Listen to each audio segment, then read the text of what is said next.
Esperança e paz. Estamos com alegria começando o 4º encontro à distância das mulheres metodistas. E especialmente, desta vez, temos como tema Mulheres metodistas nos caminhos da missão. Um tema que certamente nos desafia a caminhar neste novo dia, na certeza da presença e do Deus da vida conosco.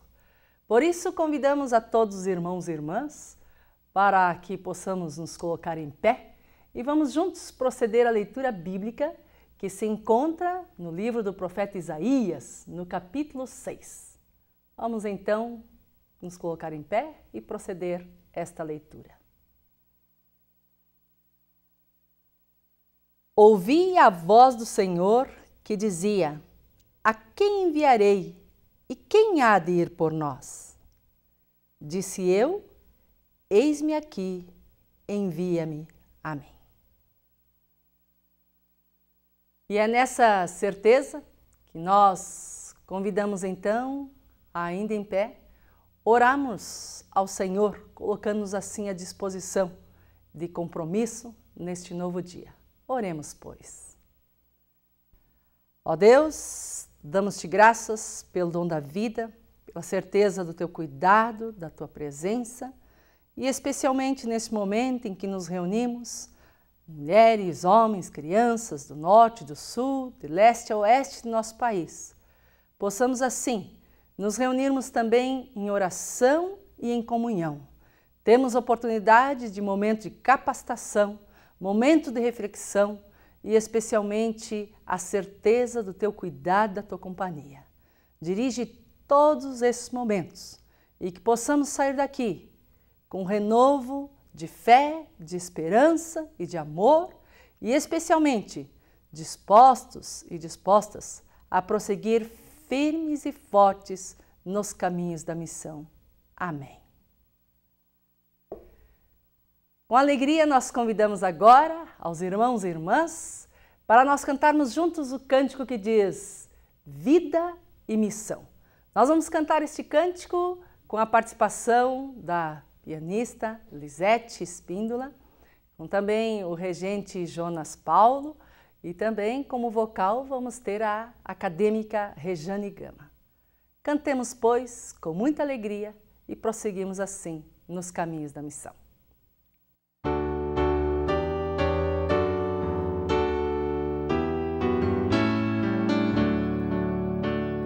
Testemunho é vida por Jesus Senhor. Proclamemos Cristo, paz, justiça, amor. Em missão ao mundo veio aqui Jesus para toda a gente anunciar a luz. Cristo nos conclama a testemunhar por seu evangelho de amor sem par. Testemunho é vida por Jesus Senhor.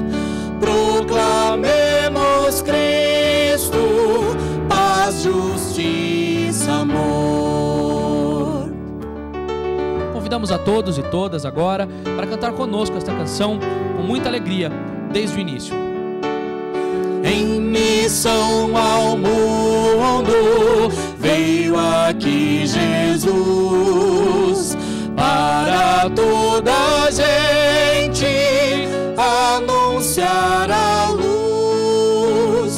Cristo nos conclama a testemunhar por seu evangelho de amor sem par. Testemunho é vida por Jesus Senhor. Proclamemos Cristo, paz, justiça e amor. No Brasil de hoje não há mais lugar para a igreja muda a se resguardar. O amor de Cristo aqui proclamar, mas contra a injustiça brados levantar. Testemunho é vida por Jesus Senhor. Proclamemos Cristo, paz, justiça, amor.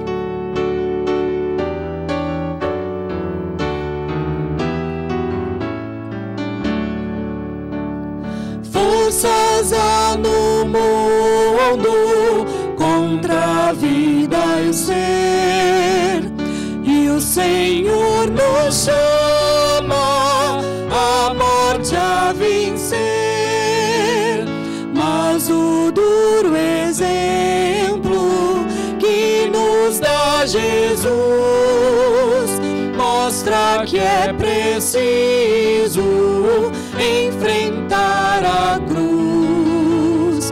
Testemunho é vida por Jesus Senhor. Proclamemos Cristo, paz, justiça, amor.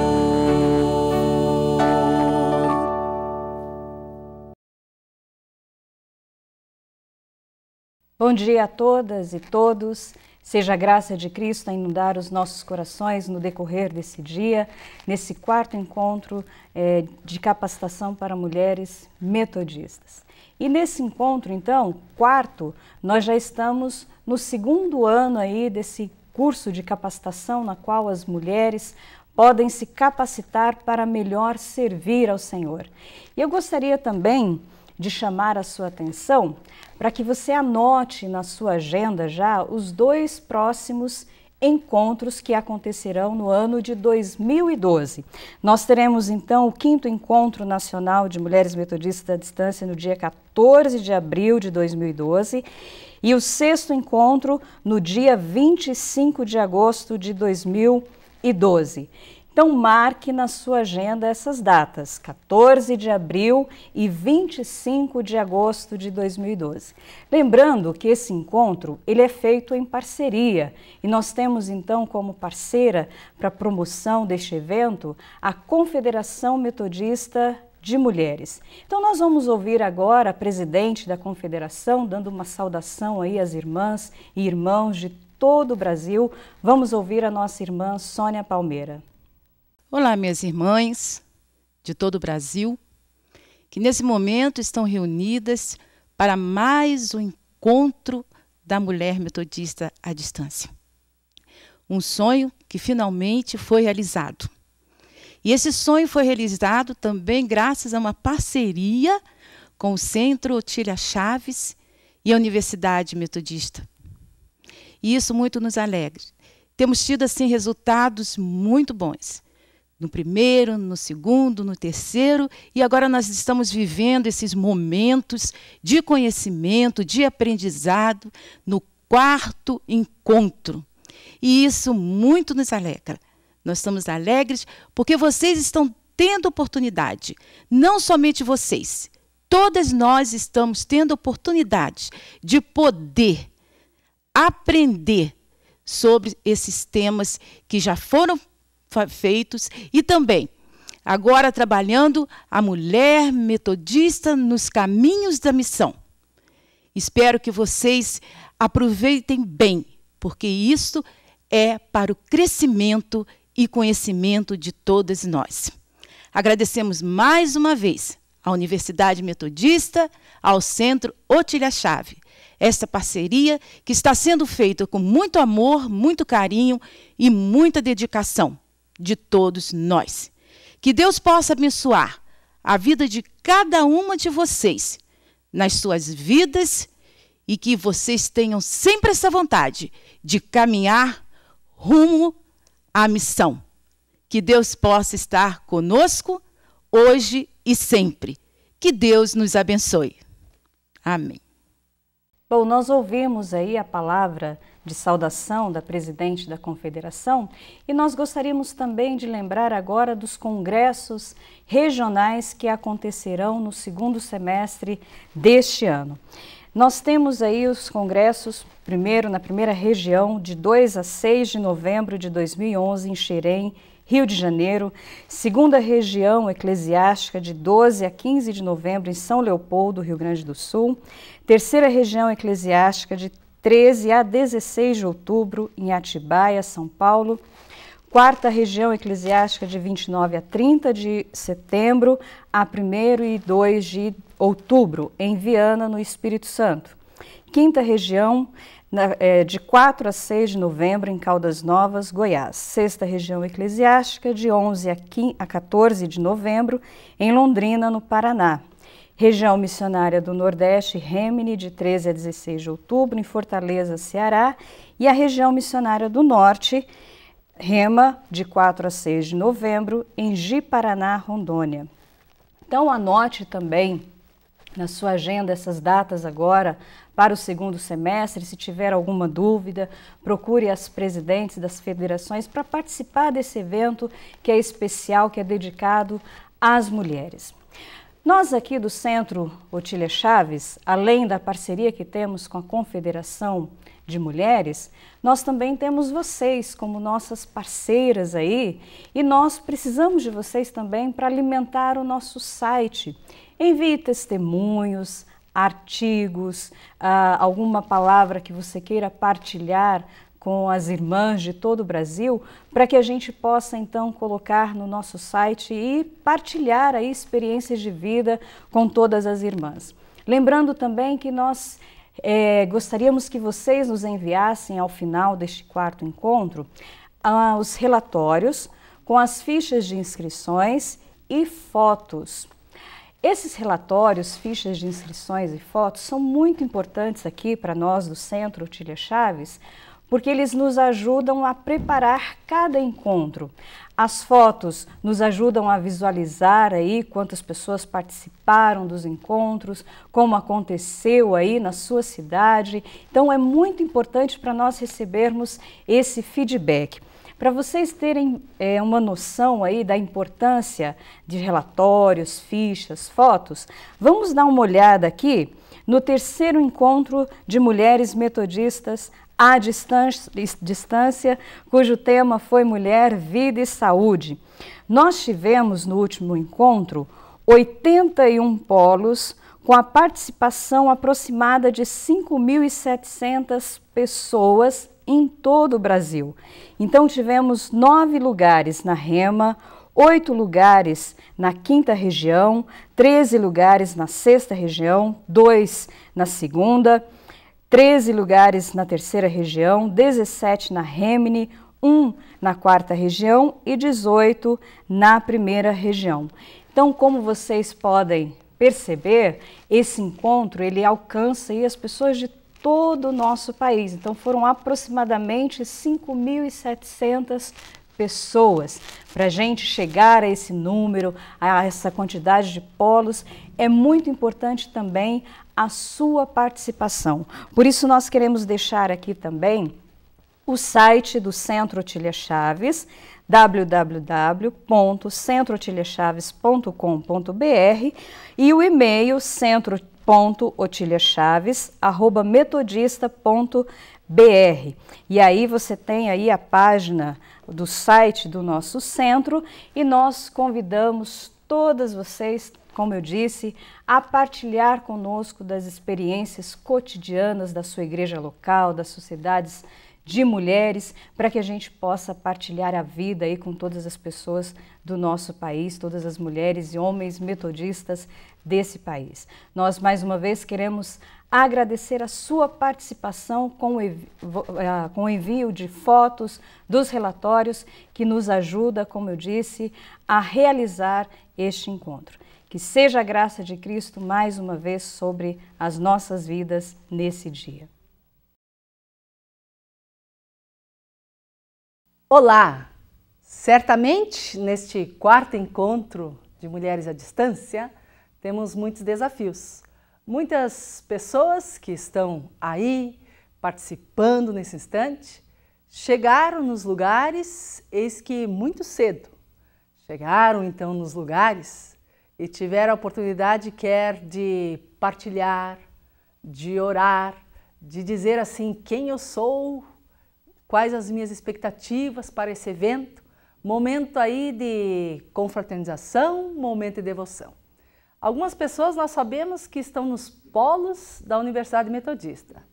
Outras pessoas, pelo que nos escreveram, estão se reunindo nas igrejas locais. Outras até nos surpreenderam, disseram assim que estão no auditório do Corpo de Bombeiros. Veja só, as mulheres estão procurando os mais diversos lugares e enfrentando as barreiras, mas procurando reunir-se e capacitar-se. Por isso, nesta manhã, nós tivemos também a oportunidade de ouvir inicialmente as saudações do Centro Otília Chaves, da Confederação de Mulheres Metodistas, e isso desde das 10 horas da manhã, horário pontual de Brasília, que começou então esta transmissão. E agora, depois dessa saudação, depois de poder cantar juntos, orar, ter esta devoção, nós temos a oportunidade de ouvir atentamente. E nesse instante, nós vamos estar então ouvindo o reverendo que nos acolheu, que recebeu este convite. E está aí então agora o reverendo Nicanor Lopes. Ele trabalha na Faculdade de Teologia, é professor da área de missão. Então ele vai nos introduzir a esse tema, Mulheres Metodistas nos Caminhos da Missão. E após ouvirmos, trabalharmos aí, lendo as nossas Bíblias, discutindo, partilhando um com o outro, uma com a outra, nós vamos então ouvir a nossa reverendíssima bispa, Marisa de Freitas. E ela vai nos trazer então a experiência como bispa de uma região missionária. Trazer então momentos em que vamos recordar no cotidiano como ser missionários e missionárias a serviço do Reino de Deus. Então, possamos aproveitar bem esta manhã e não nos esquecer de mantermos conectados, ligados a todo instante e especialmente também lembrar que devemos assim remeter as nossas perguntas por e-mail para o Centro Otília Chaves, para que assim a bispa possa, ao vivo, responder as perguntas que ora vão ser realizadas. Que Deus nos abençoe, nos ajude e que nos proporcione um excelente encontro, Mulheres Metodistas nos Caminhos da Missão. Amém. Como diz o texto bíblico, quero trazer à memória o que pode dar esperança. Então, para a gente reavivar aí a nossa esperança sobre o que aconteceu no terceiro encontro no semestre passado, nós vamos ver agora algumas fotos de alguns lugares que nos encaminharam no decorrer aí desse tempo que tivemos. E não se preocupe se você não vir a sua foto nesses slides. À tarde nós teremos uma outra sessão de foto. Então, vamos ver agora então esses slides com as fotos do nosso terceiro encontro de Mulheres Metodistas à Distância.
Eu quero cumprimentar a todas as mulheres deste quarto encontro de mulheres da modalidade EAD. Todas com a graça e com a paz do Senhor Jesus. Eu quero agradecer também o convite para partilhar com vocês sobre o tema da missão e da evangelização. Então, eu quero introduzir esse tema falando sobre a evangelização no contexto da igreja local. É certo que muitas vezes nós perguntamos na vida interna da nossa comunidade de fé como que nós podemos articular a evangelização. Como que essa missão acontece na vida da comunidade de fé. Então, duas coisinhas que julgo importante colocar antes de aprofundarmos esse tema da evangelização na igreja local. Primeiro, é entender que a missão é o desejo de Deus para a humanidade. A missão, então, ela tem um sentido global. E a evangelização é o conteúdo da missão. Ou seja, o que nós oferecemos para a vida humana quando nós fazemos missão em nome de Deus. Então, a evangelização é o conteúdo, ou seja, é aquilo que nós temos para oferecer para a humanidade. E, obviamente, o Evangelho é o conteúdo. O ministério, a vida, a experiência do Senhor Jesus é o grande conteúdo. Muitas ações representam missão, mas a evangelização não se resume como missão. A evangelização é uma das ações que nós praticamos nesse contexto da missão.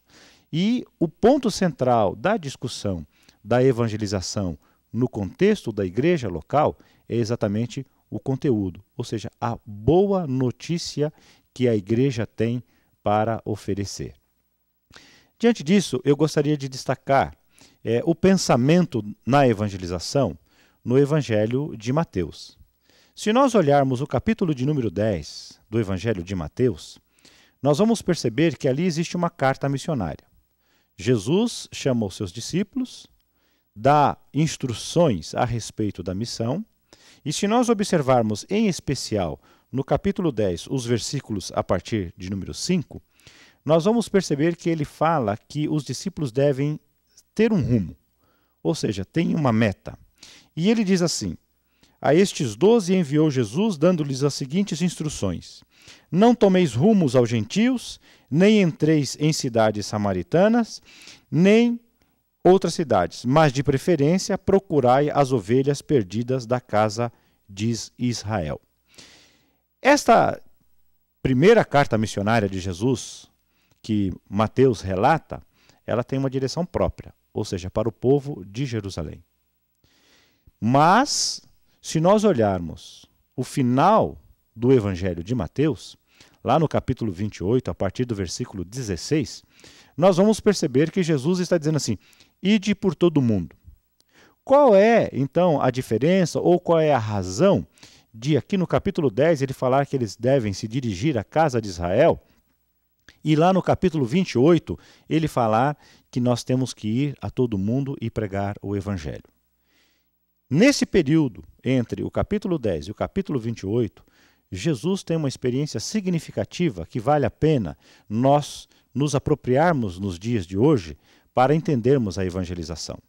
Ou seja, quando nós olhamos no Evangelho de Mateus, em especial, o capítulo de número 15, e nesse capítulo de número 15 nós temos o relato da experiência da mulher cananeia, ou considerada a mulher Ciro-fenícia, nós vamos perceber que Jesus vai estabelecer um diálogo com essa mulher e vai dizer para ela que o objetivo da sua evangelização, ou seja, o objetivo do conteúdo da sua boa notícia, é para a casa de Israel. E essa mulher vai constranger Jesus, dizendo para Jesus, e eu cito aqui o capítulo 15, versículo de número 25, ela, porém, veio, o adorou e disse: Senhor, socorre-me. E então ele respondeu: não é bom tomar o pão dos filhos e lançá-los aos cachorrinhos. Ela, contudo, replicou: sim, Senhor. Porém, os cachorrinhos comem das migalhas que caem da mesa dos seus donos. E então respondeu Jesus: ó mulher, grande é a tua fé. Faça-se contigo como queres. E desde aquele momento a sua filha ficou curada.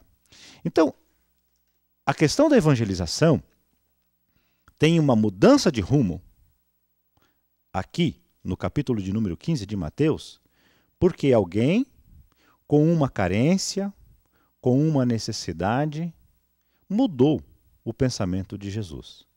E aqui, uma mulher que não fazia parte da comunidade judaica, uma mulher sírio-fenícia, que suplica a Jesus o conteúdo da boa notícia, ou seja, esse evangelho que cura, que dá vida, que restaura a humanidade. E o pedido dessa mulher mudou o pensamento de Jesus. Então, aquela tese do capítulo 10 de Marcos, que o evangelho era somente para os judeus, a partir dessa experiência de Jesus com a mulher sírio-fenícia, vai ser relatado no capítulo de número 28 como o evangelho para todo mundo. Ide, portanto, por todo mundo e pregai o evangelho.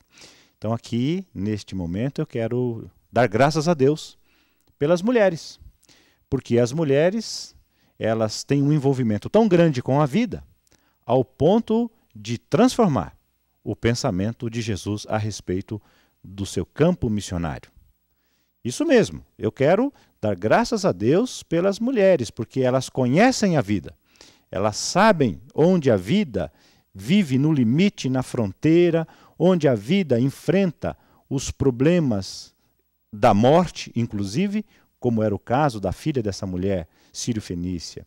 E são essas mulheres que vão acompanhar Jesus no seu ministério e vão, inclusive, mudar o seu pensamento. Então, a evangelização sai do destino próprio dos judeus. Pela experiência com a mulher sírio-fenícia, Jesus agora vai dizer: ide por todo mundo. Então, eu quero falar então como que a gente avança nessa questão da evangelização no contexto da igreja local. A primeira dimensão que gostaria de colocar para vocês é essa que vocês podem observar aí. Temos alguns passos próprios para andar nessa evangelização na dimensão da comunidade local. Nós precisamos dos elementos da compaixão, do evangelismo e do discipulado.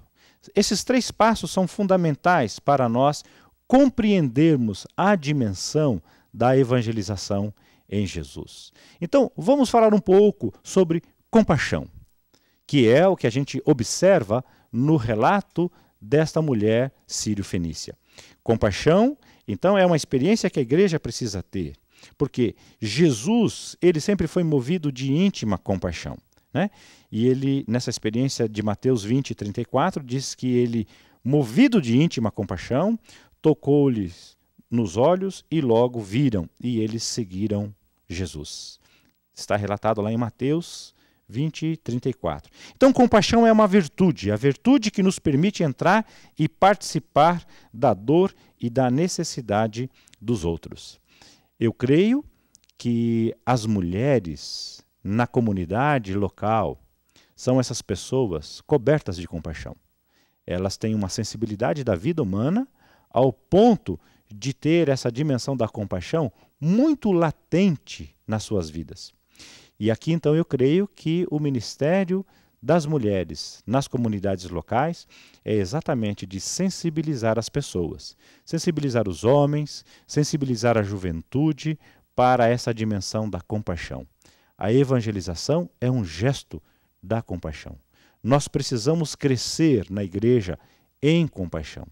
Parece-me que uma das grandes dificuldades que a evangelização tem nesses dias é que nós, muitas vezes, planejamos, programamos ações evangelizadoras e esquecemos desse elemento fundamental que é a compaixão.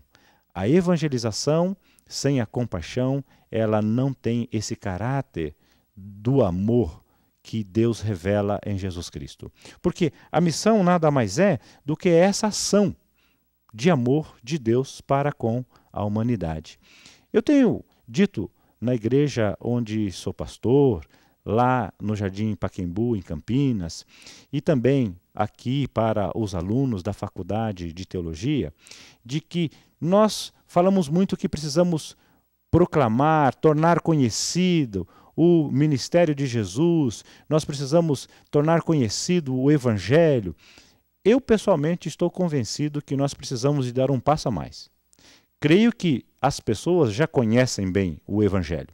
Nós precisamos agora de uma outra experiência. A partir da compaixão, nós precisamos aprender a viver o Evangelho como Jesus viveu. Então, avançando nesse tema da compaixão, nós podemos perceber que Jesus continua dando exemplos nessa direção. E vendo-a, o Senhor moveu-se de íntima compaixão por ela e disse-lhe: não chores. Então, essa experiência de compaixão é a capacidade de preservar nossa humanidade, na medida em que encontramos e participamos da vida do outro, com suas limitações, lutas, ambiguidades e sofrimentos. Então, nós percebemos que não somos diferentes. Então, a evangelização ela precisa crescer nessa direção. Nós amamos as pessoas e reconhecemos os limites das pessoas, porque essa evangelização triunfalista, de que não há sofrimento, de que nós só somos portadores de vitória e nós não enfrentamos as lutas, essa mensagem ela não é verdadeira. Nós sabemos que a vida humana passa por desafios, por dificuldades, por contradições, por sofrimento, e é nesse lugar de sofrimento e de dor que o Evangelho pode agir, quando nós agimos de compaixão para com as pessoas. Por isso, eu quero então encorajá-las para dar um segundo passo. O segundo passo está exatamente na evangelização ou no evangelismo. Compartilhar Jesus Cristo com os outros deve ser parte do nosso estilo de vida, porque Cristo enviou-me não para batizar, mas para evangelizar, não em sabedoria de palavras, para que a cruz de Cristo não se faça vã. É a expressão do apóstolo Paulo. Então, partilhar Jesus não é só falar dele. Como nós temos esse pré-requisito da compaixão, nós precisamos entender que compartilhar Jesus é viver, é ter essa experiência do cotidiano, onde nós nos relacionamos com as pessoas. Isso é evangelização. Quando nós partilhamos da vida com as pessoas, nós estamos levando o conteúdo da missão, que é a evangelização. Quando nós, no nosso relacionamento com os nossos vizinhos, no nosso relacionamento com os nossos parentes, nós temos essa sensibilidade de perceber a dor, o sofrimento e também, é claro, a alegria do outro, nós então partilhamos Jesus. Porque é essa dimensão da vida, é esse compartilhar da vida que faz com que a gente leve a boa notícia do Evangelho, ou seja, o conteúdo do Evangelho. E parece-me que aqui o apóstolo São Paulo, ele tem uma sabedoria. Ele diz assim: eu fui designado não para batizar, ou seja, para dizer que o meu ministério é de sucesso. Eu fui chamado, fui vocacionado, fui encorajado a evangelizar, ou seja, a levar o conteúdo da boa notícia. E isso, diz o apóstolo Paulo, com toda a sua competência, com toda a sua formação, ele diz: isso eu não quero fazer somente na dimensão da sabedoria humana, eu quero fazer isso dentro da graça de Deus, ou seja, dentro daquela condição de quem vivencia a dimensão de Deus. Então, evangelizar é mais do que falar de Jesus. Evangelizar é vivenciar Jesus no cotidiano, na prática diária para com as pessoas. Eu quero aprofundar ainda um pouco mais essa dimensão do evangelismo, porque o evangelismo é um trabalho para todos os cristãos em todo o mundo. Ele não é uma tarefa, vivenciar esse Jesus não é uma tarefa exclusiva de alguns. Por isso, Jesus diz assim: o Espírito do Senhor é sobre mim, pois que me ungiu para evangelizar os pobres, enviou-me a curar os quebrantados de coração. olhar para Jesus, que tem compaixão das pessoas, que sente a dor das pessoas, e partilhar desse momento da vida, é então evangelizar. E é por isso que a evangelização não é tarefa de alguns. A evangelização, como experiência vivencial do reino de Deus, é experiência para todos. É um estilo de vida. Ou seja, nós cristãos, quando optamos por um modelo de vida que está próximo do modelo de vida de Jesus, quando nós começamos a compreender esses valores de amar, de ter compaixão, de ser solidário, nós então entendemos o conteúdo do Evangelho. O Jesus diz assim: eu tenho o Espírito, porque ele está sobre mim, com um único sentido, ou com uma fonte de ser, ou de agir. Ele diz, o Espírito está sobre mim para evangelizar. E aí ele categoriza. Parece-me que um dos grandes desafios que a igreja tem hoje é exatamente olhar para esse público que Jesus diz que o Espírito lhe envia. O Espírito está sobre mim porque eu preciso falar da boa notícia, evangelizar os pobres, curar os quebrantados de coração, libertar os que são cativos. Quer dizer, olhar para essa fragilidade da vida humana é o sentido do Evangelho em Jesus Cristo.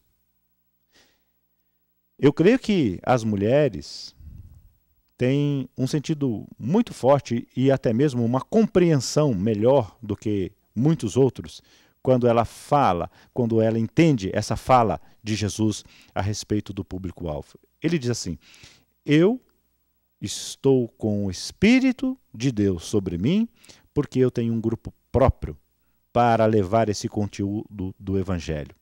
Então ele diz assim, eu sei olhar, porque o meu olhar é de compaixão, para os pobres, para os encarcerados, para os quebrantados. Quer dizer, olhar para essa população hoje é assumir, de fato, a evangelização. É cumprir a missão oferecendo o conteúdo verdadeiro. É cumprir a missão oferecendo, de fato, o conteúdo do Evangelho.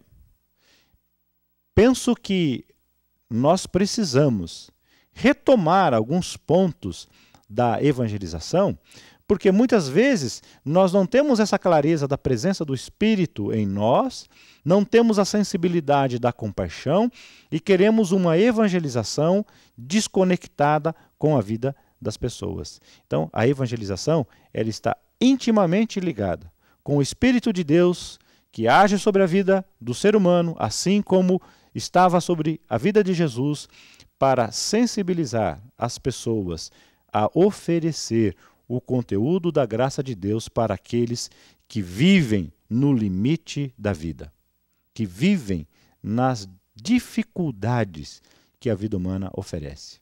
Então, avançando, se a gente tem compaixão, se a gente quer oferecer o conteúdo para a vida humana ao ponto de libertar as pessoas, de libertar os cativos, de atender às deficiências dos pobres, de atender a demanda daqueles que vivem na margem ou na periferia da vida, nós precisamos agora, com esse conteúdo, com esse estilo de vida, oferecer um discipulado. Então, eu quero usar então esse terceiro tema para partilhar com vocês, porque a igreja local ela precisa desse discipulado. E indo os discípulos e fazendo como Jesus lhes ordenara. O alvo do discipulado é a maturidade de todos os cristãos. Infelizmente, muitos não têm conseguido. Um dos motivos é que não se enfatiza a necessidade desde o início da vida cristã. O discipulado, ele representa para a igreja, para a comunidade de fé, essa dimensão do crescimento progressivo na fé. E é claro que o discipulado não se dá da noite para o dia. O discipulado se dá nesse cotidiano. É o discipulado que nos ensina a entendermos essa questão da compaixão, é o discipulado que nos ensina a entendermos essa dimensão do Evangelho, do conteúdo do Evangelho, porque o discipulado, ele se dá no cotidiano das pessoas. Eu acredito que neste tempo de tecnologias, que neste tempo de ações que são rápidas, imediatas, o discipulado ele fica no segundo plano, porque as pessoas querem já resultados práticos e imediatos. O discipulado ele não funciona como um controle remoto de uma televisão, de um aparelho de som, ou seja, desses eletrônicos. O discipulado ele é construído no cotidiano da vida das pessoas. Parece-me que, se nós olharmos para o ministério de Jesus, nós vamos perceber que, em alguns momentos, ele tinha uma grande multidão ao seu redor, do qual ele partilhava das coisas do reino de Deus. Mas discípulos mesmo, ele teve 12. E ele constantemente dava as lições, passava as lições de vida no caminho, na estrada, e esses discípulos então iam forjando as suas vidas. Eu quero então tentar mostrar para vocês que a tarefa do discipulado é uma tarefa difícil. Nós fazemos parte de uma igreja que diz que nós precisamos testemunhar os sinais da graça de Deus e fazer discípulos e discípulas. Ou seja, quando a gente exerce de compaixão, a gente testemunha o sinal da graça de Deus. Quando a gente ama, quando a gente acolhe, quando a gente cuida, quando a gente restaura, isso é testemunho dos sinais da graça de Deus. Quando a gente pega essas pessoas com todas as suas dificuldades, problemas, e eu diria assim, até por razões que as excluem do meio da igreja, e trazemos para a vida da fé, e colocamos essas pessoas, por exemplo, para orar conosco, para ler a Bíblia conosco, para participar da ceia, da comunhão do Senhor conosco. Isso são sinais que testemunham a graça de Deus. E acima desse testemunho dos sinais da graça de Deus, nós agora devemos fazer discípulos e discípulas. Ou seja, nós devemos caminhar com essas pessoas para que elas, e nós também, tenhamos condições de progresso na vida cristã. Eu gostaria de trazer um exemplo de quão difícil essa tarefa, que é o exemplo de um discípulo do próprio Jesus, o Pedro. Quem que não se lembra da história de Pedro? Um homem, pescador, tem lá as suas dimensões rude, foi chamado por Jesus. E ele, num determinado momento da sua vida, na convivência com Jesus, porque já tinha percebido os sinais de compaixão de Jesus, porque já tinha compreendido a dimensão do conteúdo do evangelho que Jesus carregava, num determinado momento, numa conversa interna, e Jesus perguntou assim, afinal de contas, o que as pessoas estão dizendo quem eu sou? E uns falam assim, uns dizem que é profeta, outros dizem que é Elias, outros dizem que é João Batista. E então as respostas foram múltiplas. E Pedro, como já tinha observado os gestos de compaixão de Jesus, e Pedro, que já estava entendendo o conteúdo da mensagem de Jesus, diz assim, mas para mim, tu és o Cristo, o Filho do Deus vivo. Essa resposta despertou em Jesus a seguinte reação. Pedro, essa sua resposta é correta. Porém, eu quero lhe dizer que isso quem te revelou foi o Espírito de Deus. Ora, se nós partíssemos de um olhar para Pedro dentro do contexto dessa resposta, Pedro seria um exemplo maravilhoso. Pedro seria um testemunho vivo de que, com pouco tempo, se forja uma nova pessoa em Jesus Cristo. Mas a história de Pedro não para aí. Logo depois dessa afirmação, que Jesus disse que é a revelação do Espírito de Deus, Pedro vai ter as suas recaídas. Em alguns momentos ele vai falar em algumas articulações com os discípulos de Jesus e Jesus vai exortá-lo. Nesse mesmo texto que ele revela, ele vai começar a falar para Jesus não revelar as suas fragilidades. Jesus já o adverte ou exorta, dizendo assim: arreda-te de mim, Satanás.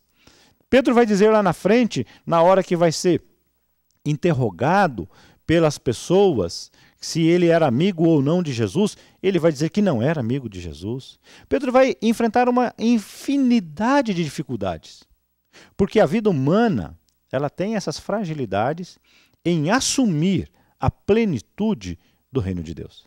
E essa evangelização, esse conteúdo, vai se dar conta no discipulado. Por quê? Porque o evangelho ele é transformador no cotidiano.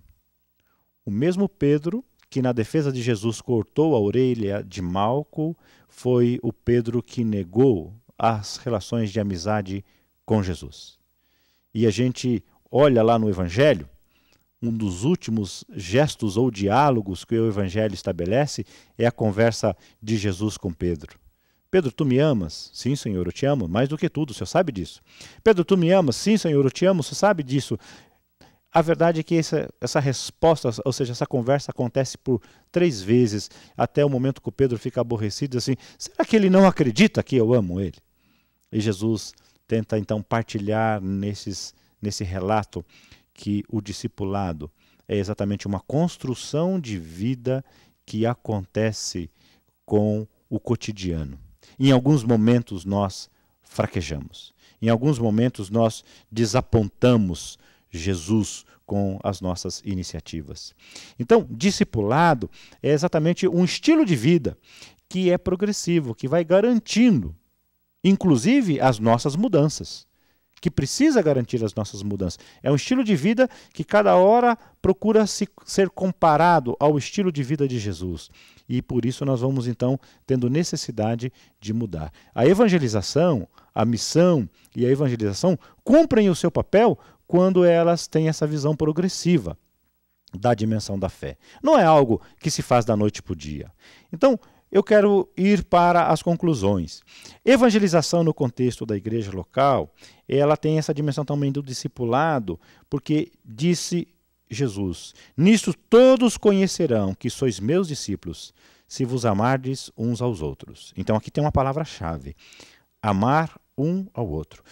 Discipulado é algo dinâmico, que envolve 2 aspectos importantes, que são o tempo e a paciência. Então, o amor é isso. O amor, ele é uma construção que depende do tempo e da paciência. Isso a gente já tem muito claro com os nossos relacionamentos com os nossos filhos. Nós temos isso muito claro quando nós observamos, né, o nosso relacionamento com o nosso cônjuge. Isso nós temos muito claro quando nós observamos o nosso relacionamento com os membros da igreja. Então, tempo e paciência. E isso que a gente observa no ministério de Jesus. Então, o discipulado não se dá da noite para o dia. Uma igreja, ela sempre é discipuladora. Se ela quer cumprir bem a missão, se ela quer cumprir bem a evangelização, ela está sempre em discipulado. Bem, a evangelização na igreja do contexto local, ela tem uma dimensão interessante, que dentro das igrejas históricas, ela se dá mais no ambiente dos amigos e dos parentes, ou seja, nos relacionamentos. E os programas de mídia, que hoje estão em moda, como programas de rádio, programa de televisão, grupos pequenos, eles têm percentuais na evangelização menor do que os percentuais do relacionamento afetivo. Vocês podem observar aí que, por exemplo, programas de TV, os resultados na evangelização é apenas de 8%. E quando nós falamos dos relacionamentos afetivos com os amigos e com os parentes, esse índice vai para 60%. Então, é importante nós termos clareza de que a evangelização, ela se dá de maneira muito clara no contexto da comunidade de fé dentro dos relacionamentos. Por isso, compaixão, por isso, evangelho, conteúdo, e por isso, discipulado, são questões essenciais. Enfim, eu quero partilhar com vocês que nós precisamos, então, na clareza da nossa ação evangelizadora, né, termos oportunidades que nós não podemos perder. Então, nós precisamos a partir dos princípios do evangelismo da amizade, ou da evangelização da amizade, aproveitar momentos receptivos para testemunhar verbalmente a nossa fé. Por exemplo, em momentos de perda, divórcio, morte, desemprego, etc. Aposentadoria, dívidas, mudanças de domicílio, todas essas coisas, elas representam para nós oportunidades de evangelização. Enfim, e concluindo então, eu quero dizer para vocês que a evangelização no contexto da igreja local, eu gostaria de exemplificar com este quadro aí. É você, é o relacionamento com Deus, é você e o relacionamento com o mundo e com os cristãos. Então, você em crescimento, você adora, você glorifica a Deus, você alcança pessoas, o mundo, através da ação cristã.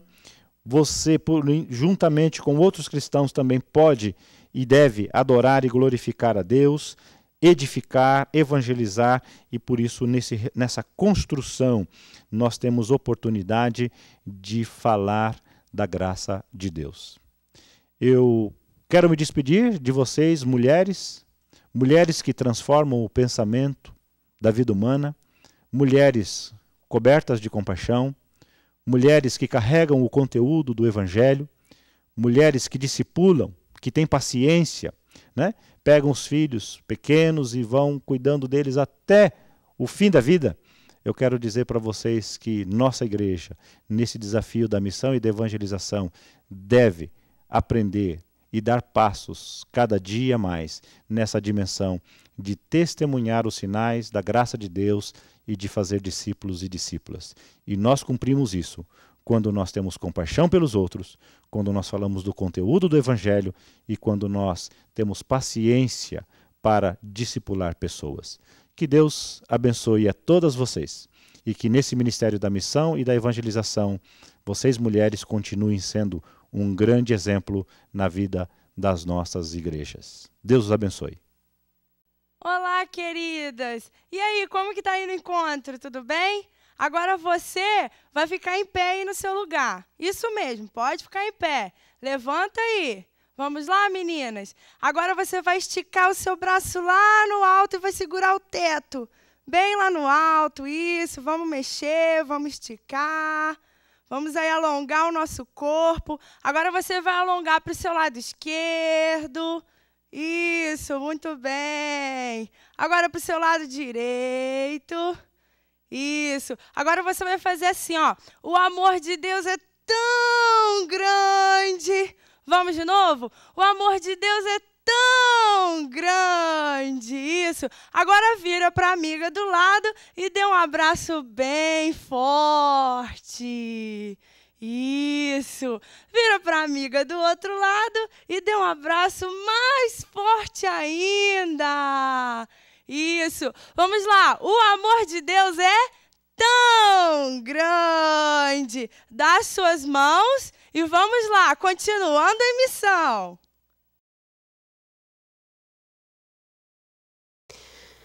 Irmãs e irmãos que estão conosco, mais uma vez, eu quero dizer assim, da minha alegria de estar aqui com vocês. É uma alegria imensa retornar. E aí eu queria trazer algumas lembranças aqui. Primeiro do nosso encontro anterior, em que nós conversávamos sobre a nossa postura.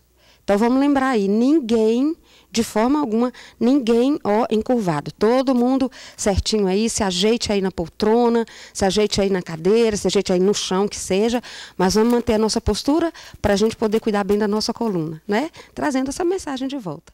Depois eu quero agradecer muito, mas com muito carinho mesmo, o pessoal que mandou abraço, que fez as perguntas, o pessoal que mandou notícia para mim. Olha, muito bom. Isso nos ajuda muito, dá ânimo. Então, quero agradecer muito a todos e todas e dizer que vale a pena esse nosso trabalho. Convide outras pessoas, traga mais gente, porque quanto mais mulheres e homens envolvidas no trabalho de Deus e conhecendo, melhor ainda. Tá bem? E hoje nós vamos falar um pouco mais sobre a questão missionária em si, a vivência nossa em missão. E nós vamos usar um texto bíblico. Alguns textos são muito conhecidos, o texto de Mateus, por exemplo, ide por todo mundo, pregai o evangelho a toda criatura, né, ensinando-as e batizando-as em nome do Pai, do Filho e do Espírito Santo, um pouco aí de Marcos, né? Mas também, lembrando que nós vamos usar hoje o texto específico de Marcos para que tenhamos outras abordagens também. Então, eu estou aqui com um texto que você vai acompanhar. Então Jesus lhes abriu o entendimento para compreenderem as Escrituras. E lhes disse: assim está escrito, que o Cristo havia de padecer e ressuscitar dentre os mortos no terceiro dia, e que em seu nome se pregasse arrependimento para a remissão de pecados. Repetindo, que se pregasse arrependimento para a remissão de pecados a todas as nações, começando de Jerusalém. Vós sois testemunhas destas coisas. Palavra de Jesus, palavra maravilhosa que a gente deve guardar muito no coração. Agora, eu queria lembrar o seguinte. Se lembram no programa humorístico que nós tínhamos no Brasil e que a pessoa dizia assim: não, nós vamos vivenciar essa situação, vai acontecer isso, e aí a pessoa dizia: mas aí vareia. Lembram disso? Programa antigo, salvo engano, ou de Chico Anísio ou de Jô Soares, e que tinha esse jargão e que muita gente usava. Aí vareia. E a gente falou tanto disso, a gente brincou tanto com isso, que muitas pessoas hoje entendem que a palavra correta é aí vareia mesmo, do verbo variar. Quando, na verdade, o certo é aí varia. Isso varia de situação para situação, e não isso vareia. Mas, às vezes, a gente repete tanto um equívoco, ou às vezes a gente repete com tanta frequência uma situação, um pensamento, uma ideia, que a gente acaba achando que aquilo é que é a verdade, que aquilo é que realmente está correto. Uma outra comparação que eu quero trazer para você, para nos ajudar nessa reflexão. Nós aprendemos na escola, em vários lugares, que Santos Dumont foi a pessoa que criou, que inventou o avião. E que Santos Dumont terminou seus dias de uma maneira muito trágica, extremamente frustrado com a sua descoberta, com a sua invenção. Por quê? Porque os aviões estavam sendo usados para guerra, para bombardear pessoas em guerras políticas. Quer dizer, interesses políticos de nações estavam usando o transporte aéreo para jogar bombas sobre vidas inocentes. Então, este uso do avião por parte das Forças Armadas de várias nações trouxe muito sofrimento para Santos Dumont. E dizem que ele acabou tendo um fim trágico por causa disso. São situações que eu quero recordar para você o seguinte. Às vezes nós estamos na igreja há muitos anos, nós estamos há tanto tempo vivendo dentro da igreja, que a gente se esquece de qual é a verdadeira razão de ser da igreja. E vocês ouvirão, nós estamos trabalhando com algumas pessoas nesse dia, a pastora Lourdes, né, com a nossa irmã pastora Rosângela, com o nosso irmão e pastor Nicanor, pessoas que estão falando sobre a missão especificamente. Então você já está tomando pé da teoria, ou seja, da definição de missão, o que é, o que não é. Muito bem. E eu quero só relembrar que a única razão de ser da igreja de Cristo, do corpo vivo de Cristo, que é a igreja, não o templo, mas a igreja, pessoas seguidoras de Cristo, discípulos e discípulos de Cristo, que às vezes estão no templo, às vezes estão em casa, às vezes estão no trabalho, às vezes estão com a família, às vezes estão dormindo. Então, o corpo de Cristo, de todas as igrejas, de todos os países do mundo, de todos os lugares, essa igreja corpo vivo de Cristo só existe com uma razão, a única razão, que é essa aqui que nós lemos em Marcos e que você vai ler em Mateus, em Atos, em todos os evangelhos, até no Antigo Testamento, falando sobre a missão dele. A nossa missão é a mesma de Cristo. Trazer ao mundo a mensagem de arrependimento, de mudança de vida, ou seja, fruto digno de arrependimento, Mudança de vida, claro. Para quê? Para que através da nossa mudança de vida, nós vivamos o que Deus sempre quis para todos e todas nós, e vivendo dessa maneira, a gente encontre a paz no mundo, a gente produza a paz no mundo, a gente consiga se entender melhor, nós consigamos viver melhor em respeito, em fraternidade, em amor, em solidariedade, porque só mudando o nosso interior, aquilo que está dentro de nós e que nos conduz às ações, é que nós vamos poder agir nesse mundo de uma maneira diferente. E para nós, pessoas que cremos, isso acontece quando nós nos deparamos com o Senhor Jesus e as mudanças que Ele traz para nós. Você sabe disso. Então, a igreja só existe para capacitar pessoas, animar pessoas, fortalecê-las nesta missão. Não existe outra razão de ser da igreja.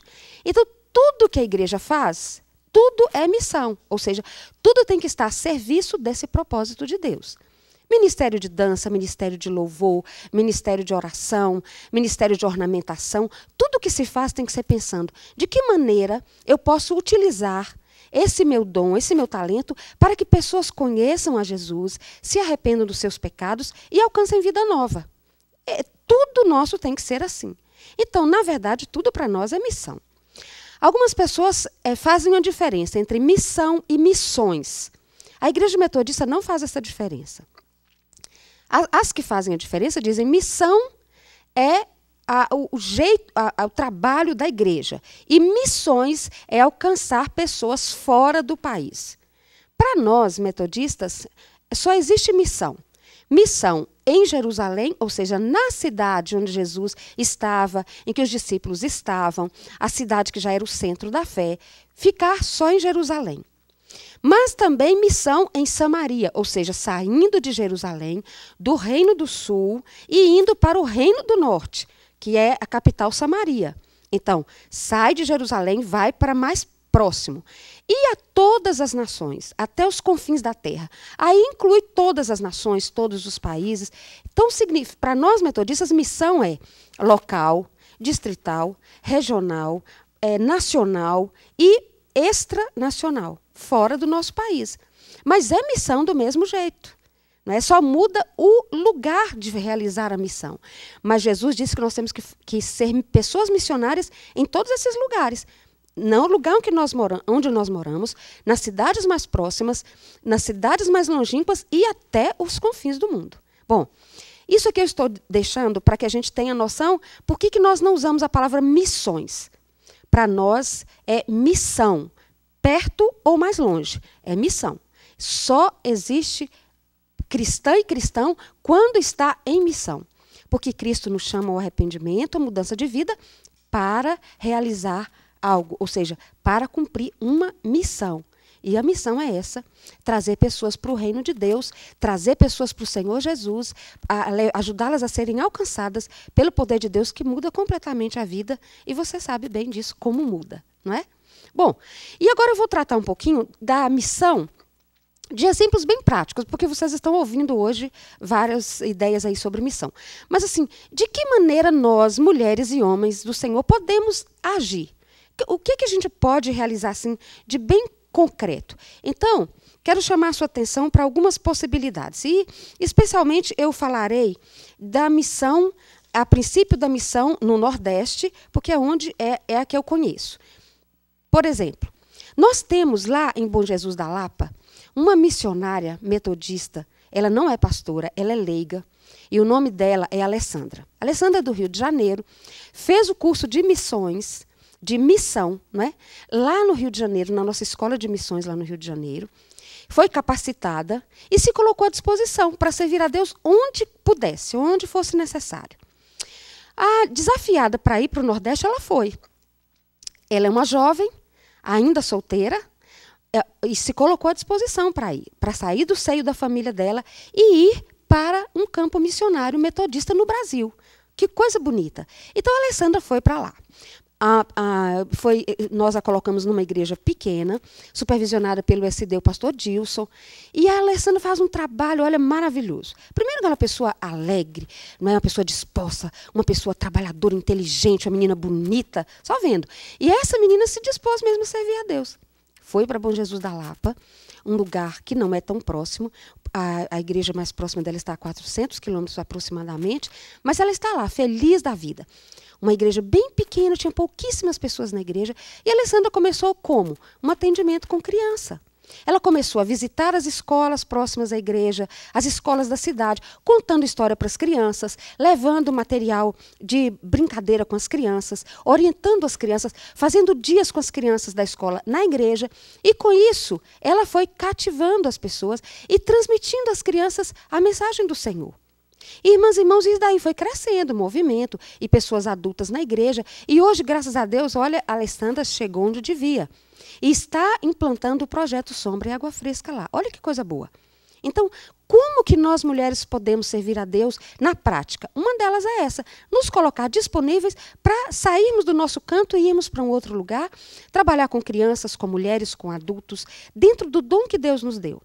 Viu como não é impossível. E o projeto Sombra e Água Fresca é uma grande oportunidade que nós temos de servir a Deus de uma maneira especial. Porque, olha, quem não consegue amar criança, na verdade, ainda não conhece o poder de Deus. Porque se não amarmos as pessoas pequeninas, que delas é o reino de Deus, disse Jesus, nós amaremos a quem? É nossa responsabilidade cristã cuidar das crianças de tal maneira que nós as tiremos de qualquer situação de risco. Então, a Alessandra é uma dessas pessoas que trabalha com crianças e ela desenvolve um trabalho maravilhoso, atendendo essas crianças, suprindo suas necessidades, ajudando-as a conhecerem o projeto de Deus para a vida delas, ajudando pais e mães a entenderem o projeto de Deus, e é assim que vai se desenvolvendo o trabalho. Essa imagem que você está vendo, é uma imagem linda. Como nós podemos mudar a vida de uma criança à medida que nós vamos cuidando dela e ensinando a criança os preceitos do Senhor. Nós temos lá em Recife uma creche que luta com dificuldade. Inclusive, eu estou desafiando você a adotar uma criança da nossa creche. Tá bem? Você pode participar com um carnê ajudando a manter uma dessas crianças. É uma creche num bairro bem periférico, bem difícil, né? As mães, a maioria das mães dessas crianças são domésticas ou trabalham em terceirização com zeladoria, ou mesmo com faxina em empresas, então, ou funcionárias de empresas de ônibus, várias situações de empregos, mas empregos de salário mínimo, as que alcançam o salário mínimo. Então, a igreja tem essa creche em parceria com a prefeitura, mas a gente luta com muita dificuldade. A pastora Gilmara, que é diretora do centro comunitário e que supervisiona também a creche, tem trabalhado intensamente. A diretora-geral, que está lá conosco, da nossa creche, e como nós precisamos de pessoas que possam participar das reuniões com os pais e as mães. A igreja local lá nos ajuda participando, tendo dias de lazer com as crianças, celebrando o Dia dos Pais, o Dia das Mães, o Dia da Família, Natal, Páscoa.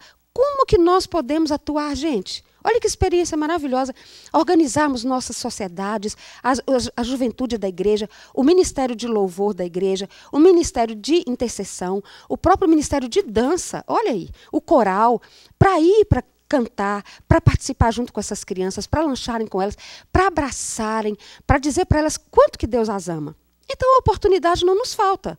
E não são grandes feitos. São feitos reais e concretos de amor às pessoas.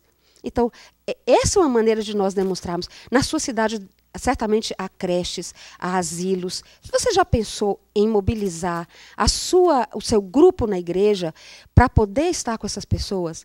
Para levar para elas uma palavra de afeto, de carinho, né? Levar um filme para ser assistido. Lançaram agora o filme de João Wesley, sabia? Já temos o filme sobre a vida de João Wesley. Você pode pedir à editora da Faculdade de Teologia. Olha aí. Então, nós podemos, tantas ações que nós podemos ter, não é verdade? E há outras. Eu quero compartilhar com você essas outras possibilidades.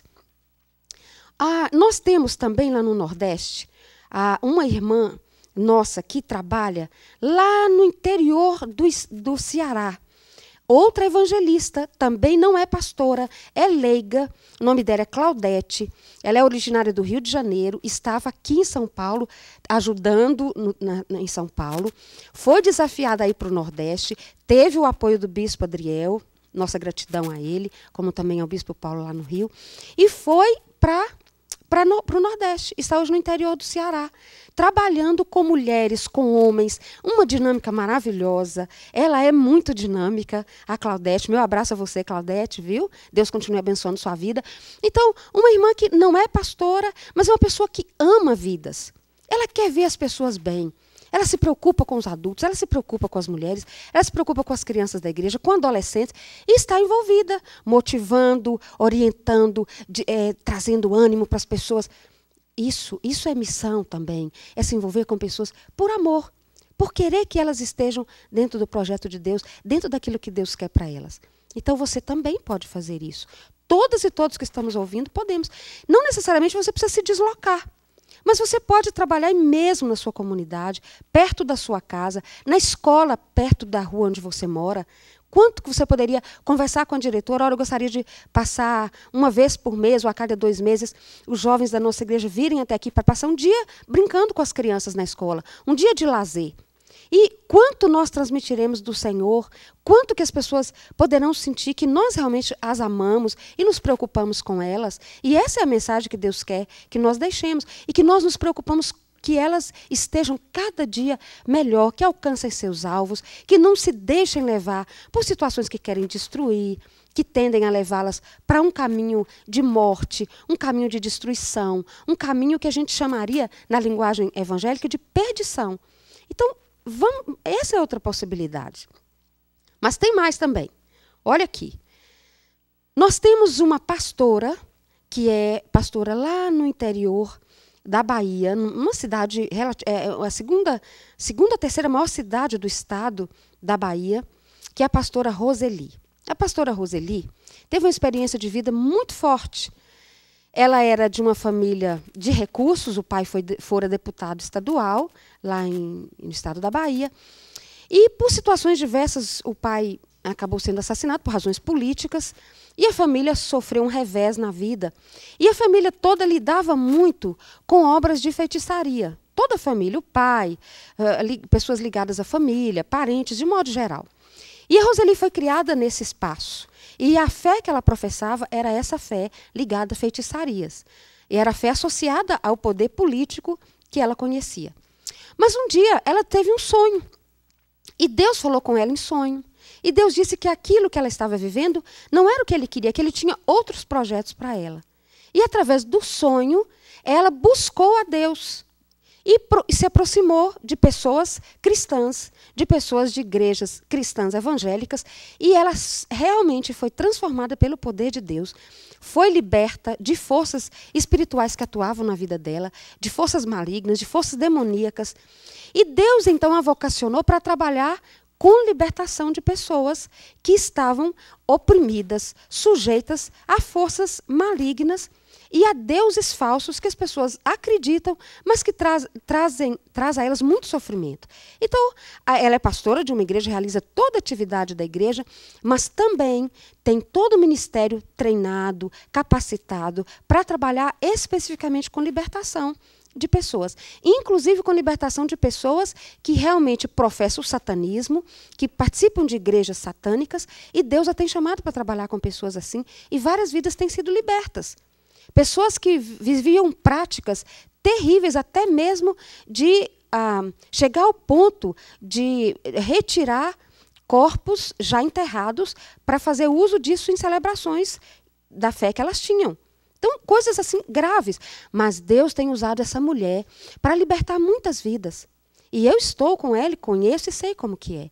Então, você, como serva de Deus, também pode atuar no ministério específico da igreja. Ministério de libertação, ministério de intercessão, ministério de visitação, de acudir pessoas enfermas nos hospitais. Quanta coisa prática nós podemos fazer. Então, Deus pode estar chamando você para isso. Ai, mas eu tenho medo. Medo de quê? Quem é maior que o nosso Deus? Verdade? Ninguém é maior que o nosso Deus. E a Bíblia diz que Deus cuida de nós. Se nós somos pessoas cristãs, nós vamos ter medo de quem? Se Deus é por nós, quem é que estará? Quem é que poderá ser contra nós? Então não tenha medo não, porque a igreja trabalha, muitas igrejas trabalham com libertação e não tem revés do inimigo, porque Deus cuida dos seus e das suas. E claro, essas pessoas estão vivendo dentro do querer de Deus. Uma outra possibilidade maravilhosa. Há o discipulado. Você já pensou nisso? Ninguém pode servir a Cristo sem ser discípulo ou discípulo de Cristo. E o discipulado é um caminhar junto. Lembra que Cristo caminhou com os discípulos durante 3 anos? Eram 12 pessoas caminhando com ele todos os dias. Jesus tinha uma obra grandiosa que tomaria Jerusalém, depois Samaria e todos os confins do mundo, como já acontece. Nós hoje somos pessoas tão distantes da terra onde Jesus viveu, mas somos pessoas alcançadas pelo poder de Cristo. Bom, se é assim, nós também precisamos de pessoas que nos acompanhem na nossa fé. Quando a pessoa se converte a Cristo, quando ela realmente reconhece, olha, eu sou uma pessoa que entendia que tudo estava bem na minha vida, até que eu conheci o Evangelho e percebi que há muitas situações que eu pensava que eram as melhores para mim, mas que hoje eu já vejo que não são. Eu realmente me arrependo daquilo que eu fazia que era contra o querer de Deus e que parecia ser muito bom, mas que, na verdade, não produz aquilo que Deus gostaria para a minha vida. Quando essa pessoa tem essa experiência com Cristo, é tocada pelo poder do Espírito Santo e se converte, a Bíblia diz que ela se torna uma nova criatura. E eu quero contar uma experiência aqui, evidentemente sem citar o nome, mas já que me traz muita alegria essa semana. Eu tomei conhecimento de um jovem, bem jovenzinho mesmo, que teve uma experiência assim com Deus, sozinho, no quarto dele, teve uma experiência com Deus, algo assim maravilhoso, que ele nunca esperava. Ele dizia para mim, olha, eu já não cria mais em Deus. E eu testava tudo que era relacionado a Deus para saber se Deus existia mesmo. Então, se Deus existia, eu pensava, dizia ele, eu pensava assim, se Deus existia, se Deus existe mesmo, ele me alcança onde eu estiver. Então, ele começou a vivenciar tudo aquilo que ele entendia que deveria vivenciar, né? E um certo dia, sem nada marcado, sem nada combinado, mas ele dizendo para Deus que ele gostaria, se Deus existia, que realmente se mostrasse para ele.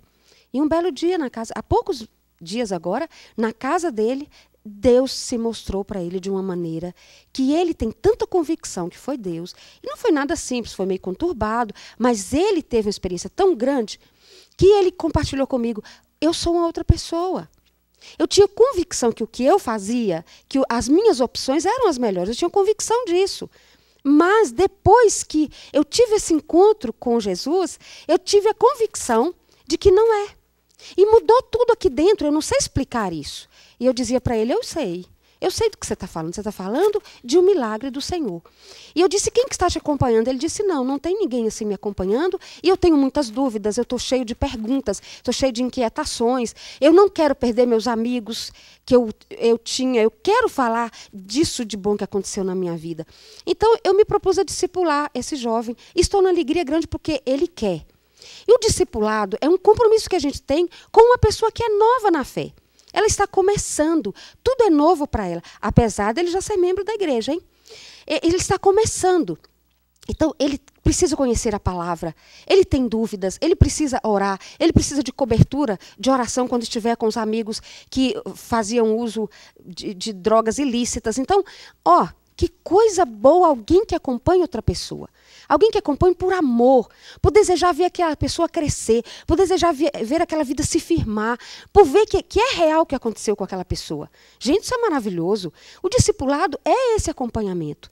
Você já, algum dia na sua vida, acompanhou alguém que se converte e você se colocou à disposição dessa pessoa para andar com ela, para orar com ela, para estar todo o tempo com ela? Olha, se precisar de mim de noite, de dia, de madrugada, seja que horas for, conte comigo. Pois olha, isso Deus quer de nós. Essa é uma experiência, olha, de andar juntos e juntas.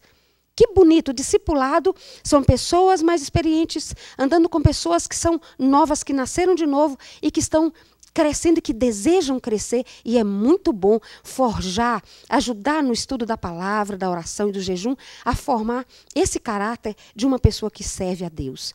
Portanto, o discipulado é você ser instrumento de Deus como alguém quando faz um vaso.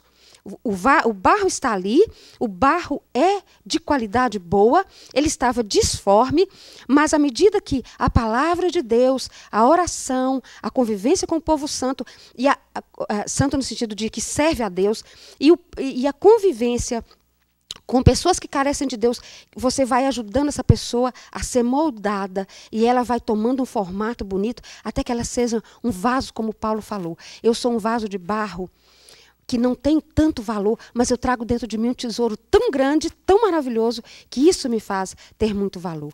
Então, o discipulado. Já pensou nisso? Olha que obra maravilhosa. Quanta gente na sua igreja precisa de um acompanhamento semanal? Que você possa, da sua casa, orar para a pessoa. Mas você vai fazer um compromisso com aquela pessoa. Se você fizer isso com uma pessoa, a cada 6 meses, você vai ver que diferença que faz na vida de qualquer pessoa que queira servir a Deus. E há outras possibilidades ainda, práticas e fáceis. Olha aí. João Wesley era um pregador da palavra. Pregar a palavra. Falar daquilo que você crê. Falar para as pessoas, onde você estiver, não é? Ministrar. Se você está no aniversário da família, não tem ninguém cristã, e você então se reúne com a família e diz, gente, olha, eu gostaria de orar, agradecer a Deus por essa pessoa que está aniversariando, e abençoar essa vida. Sabe, trazer uma palavra de esperança. Você sabe o que é isso. Você sabe o que é poder acordar e contar com a presença de Deus e saber assim, eu não estou só. Há um Deus comigo. E haja o que houver nesse dia, eu sei que eu posso contar com Ele. Eu sei que eu posso confiar. Eu não vivo nesse mundo assim por acaso. Ora, você tem a oportunidade de fazer isso onde você for. O Wesley disse em todo lugar, onde nós estivermos, anunciar aquilo que está no seu coração.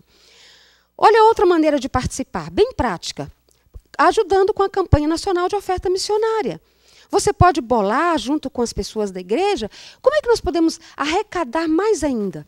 E eu lembro de irmãs que fizeram potinhos, vasinhos assim, para levar para a igreja, cofrezinhos. Olha, gente, durante o ano todo, nós vamos ofertar para ajudar pessoas que estão levando o Evangelho de Cristo adiante, que estão alcançando outros espaços.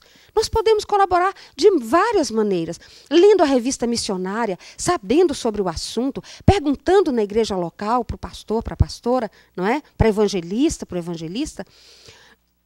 Outras possibilidades. Você sabia que nós temos um barco missionário metodista lá no Rio Amazonas? E que esse barco, quando pode, quando tem recurso financeiro, ele sai e vai com médicos, engenheiros, com dentistas, com cabeleireiros, com eletricistas, com pessoas que trabalham com criança, com donas de casa que querem ensinar a cozinhar, aproveitar bem o alimento, todo tipo de pessoas que se disponham. Esse barco sai e as pessoas pagam para ir lá, porque nós não temos como manter o barco. Então, quem vai, como os jovens irão agora do Brasil, eles trabalham o ano inteiro, juntam recursos, pagam sua passagem, vão para lá e vão trabalhar. Auxiliares de enfermagem, o presidente da Federação de Jovens da Remini, ele é técnico, ele é enfermeiro. Então, ele está indo agora, juntando o recurso dele para poder servir no barco. Já pensou em fazer isso? Esse barco aí, se você observar, essa imagem aqui, vamos voltar a essa imagem, aqui nós temos, quando a Confederação foi visitar o barco, nós temos aí a Sônia, nós temos aí mulheres da nossa igreja que estão aí. A Sônia, a Leila, o Bispo Adolfo. Você pode ser participante deste trabalho. Junte recurso o ano inteiro, escreva para lá, para a sede da Rema, Amazonas, e diga, eu quero participar da próxima ida do barco. Nossa, você vai ver que bênção que vai ser.